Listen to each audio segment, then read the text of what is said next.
নমস্কার, mushroom হকারের YouTube চ্যানেলে আপনাদের সকলকে স্বাগতম। আজকে 7th মার্চ 2026। বিগত বেশ কয়েকদিন থেকেই আমাদের মাশরুমের ফলনটা একটু কম রয়েছে। আসলে বিষয়টা হচ্ছে আমাদের যা পরিকাঠামো মাশরুমের ঘরের, সেই পরিকাঠামো এবং শক্তপোক্ততার দিক থেকে সেটা কোথাও গিয়ে একটু উইক। তো সেই কারণে আমাদের মাশরুমের ফলনটাও কম হচ্ছে। ওই 200, 500, 1 কেজি, 1.5 কেজি, 2 কেজি এরকম হচ্ছে। তো সেই জায়গায় দাঁড়িয়ে আজকেও আমাদের মাশরুম উঠেছিল, প্রায় ফলন হয়েছিল ওই 1 কেজি 350 মতো, 1 কেজি 350 গ্রাম মতো।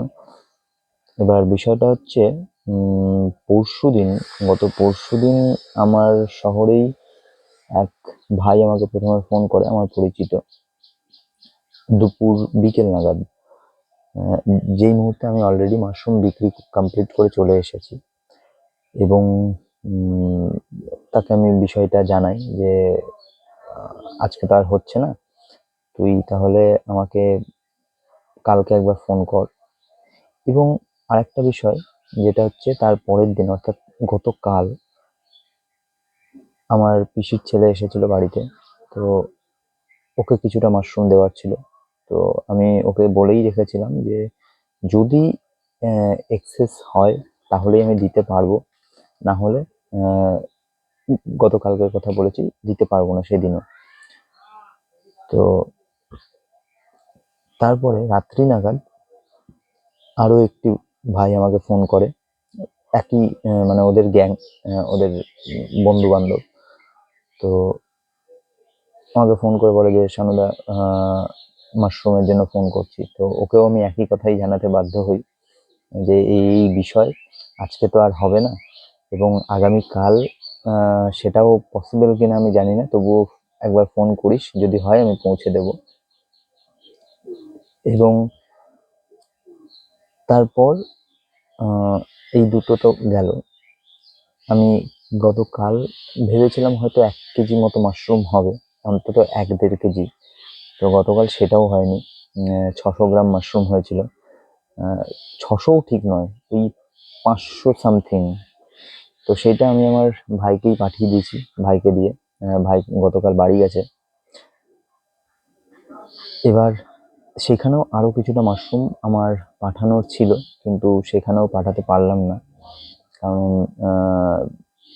আরো আরো অনেকেই আমার থাকে, আমার রিলেটিভস, মামা বাড়ি, জেঠু বাড়ি, দিদি বাড়ি। তো তাদেরকেও পাঠানোর ছিল, কিন্তু সেটা পাঠানো হলো না।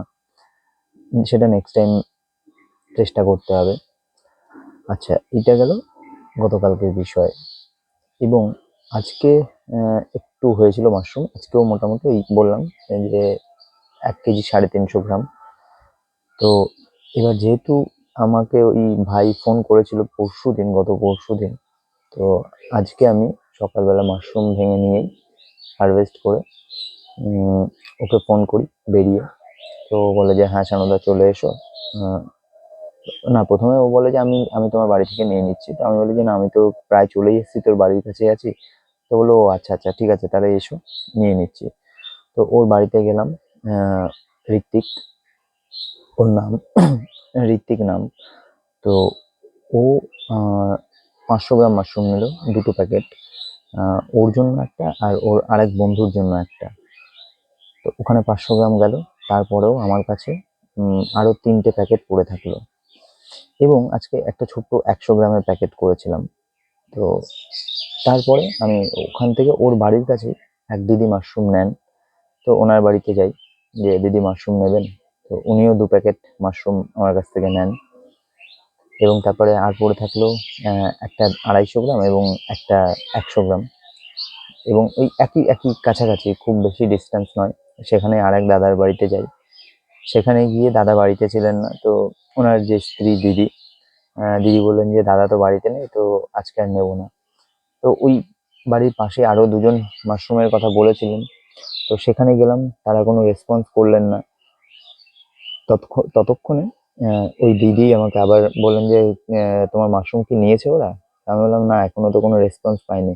বললো যে ঠিক আছে তাহলে নিয়ে এসো, দাদা এসছে। তো তখন আবার যাই ঘুরে, এবং ওই দাদা আমার কাছ থেকে একটা 250 গ্রামের প্যাকেট যেটা ছিল সেটা উনি নেন।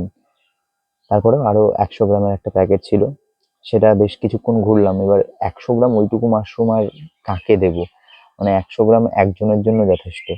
এবার এমন কোনো বাড়ি নেই যেখানে হয়তো 100 গ্রাম মাশরুম নেবে, হ্যাঁ অনেকেই হয়তো থাকে, কিন্তু এখনো অবধি সেরকম মানে ওইরকম মানুষজন খুব কমই আছে। তো যার জন্য বেশ কিছুক্ষণ ঘোরার পরে সেটা আর বিক্রি হলো না।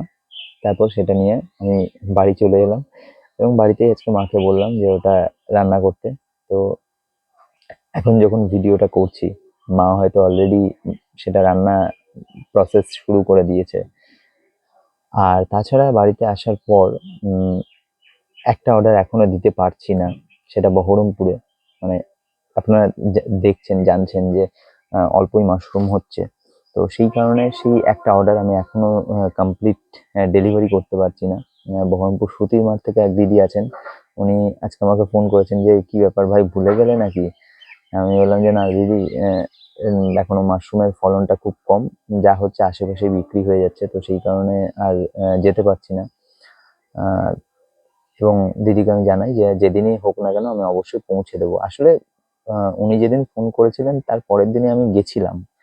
এবার গিয়ে উনি যে ফোন নাম্বার থেকে ফোন করেছিলেন ওই ফোন নাম্বারে ওনাকে আমি রিচ করতে পারিনি। উনি কোনোভাবে হয়তো ব্যস্ত ছিলেন কিংবা কিছু, তো তার সাথে কথা হয়নি।